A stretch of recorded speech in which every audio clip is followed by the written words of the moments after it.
We can't solve this problem. It's the government, it's the politician have to solve the problem, not we are.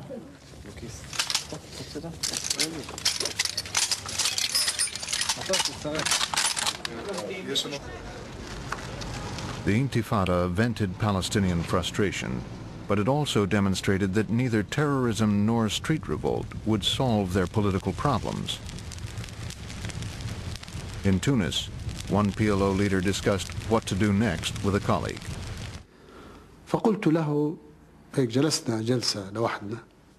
We sat there alone. I said, I want to talk about something I've never mentioned before. Can I raise a taboo subject? He said, be my guest. The PLO had been created to reclaim all of Israel for the Palestinians.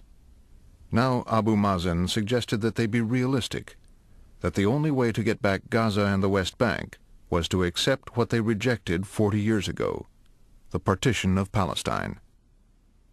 I asked him, should we consider recognizing Israel? He said yes. Yasser Arafat was eventually convinced that the PLO would have to compromise. But the other PLO leaders were harder to persuade.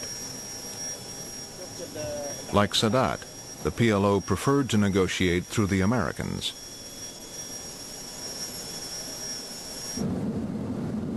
But the Americans laid down a condition. Yasser Arafat, the world's most famous guerrilla leader, would have to renounce terrorism.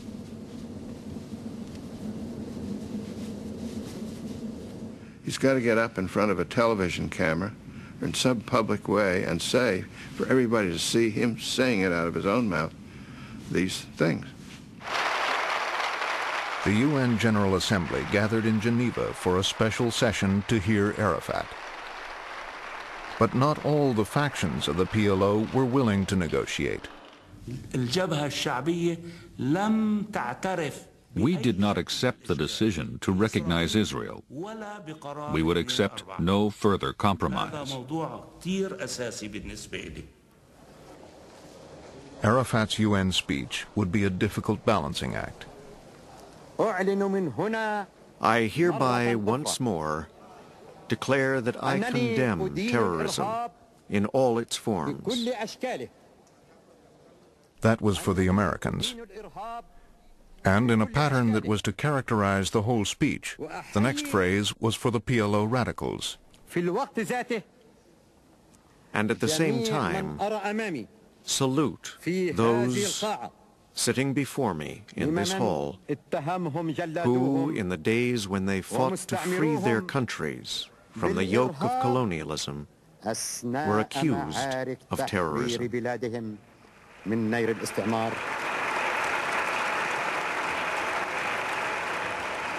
He concluded his speech convinced he had pleased everyone.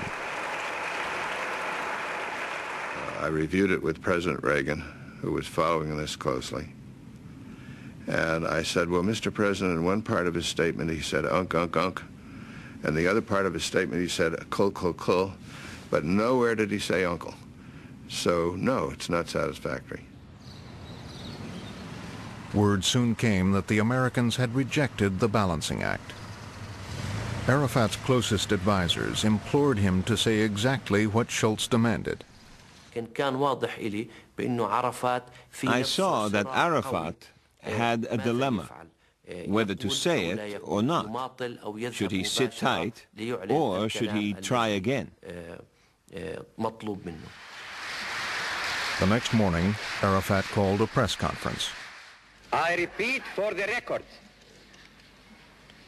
that we totally and absolutely renounce all forms of terrorism.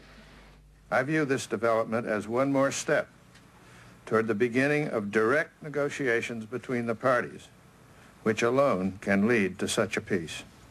But Israel's prime minister was unimpressed. Shamir made a gesture. It meant, this isn't important. Let's not waste time analyzing what Arafat said. We cannot trust them. They are criminals They are liars. They are enemies of our people.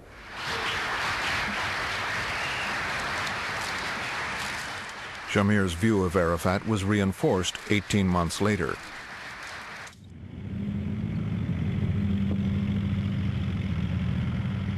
On August 2, 1990, Iraq's Saddam Hussein sent his army into Kuwait.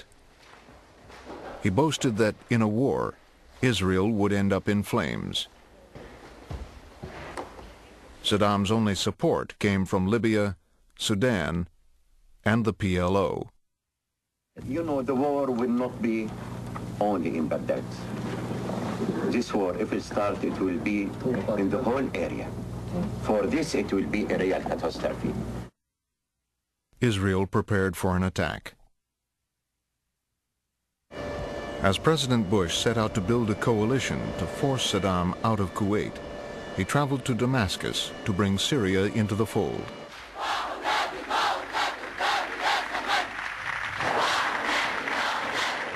But President Assad, a firm Arab nationalist, was not easy to convince.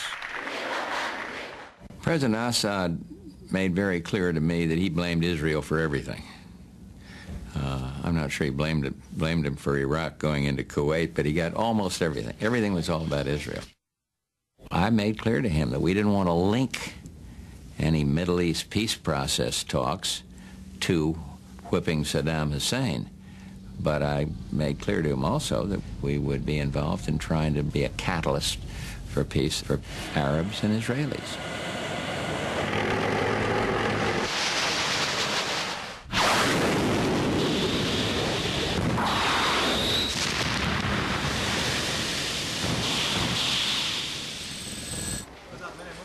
As the war started, Saddam ordered an attack on Israel with Scud missiles. Saddam hoped that by attacking Israel, he would get the support of other Arab countries.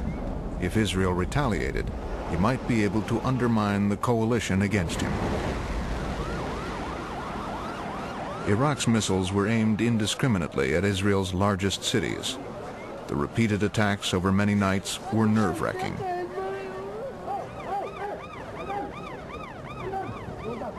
The Israeli press reported that Palestinians celebrated as the missiles flew over the West Bank on the way to Tel Aviv. Chemical traces in one of the missiles even raised the possibility of a deadly chemical attack. Now, we would like to see that threat removed, and we will take the actions that are necessary to remove it. I cannot tell you when, I cannot tell you where. In the end, Israel did not retaliate, but its leaders had learned a hard lesson about their vulnerability.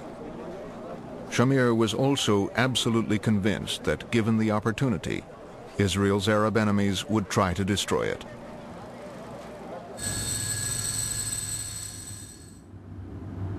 When the war with Iraq ended, President Bush looked towards the future.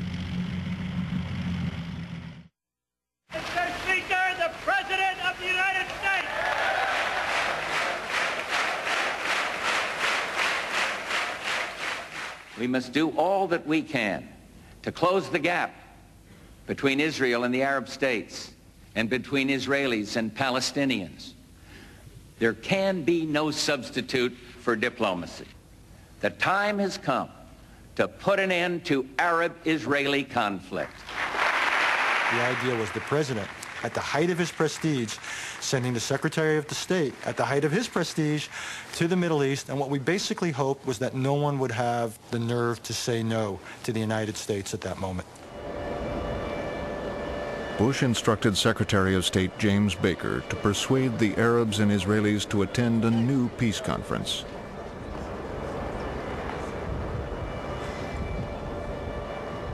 Well, the whole idea that we came up with was to give the Arabs what they needed and give the Israelis what they needed. The bone of contention between Israel and Syria was still the Golan Heights, captured by Israel 20 years earlier.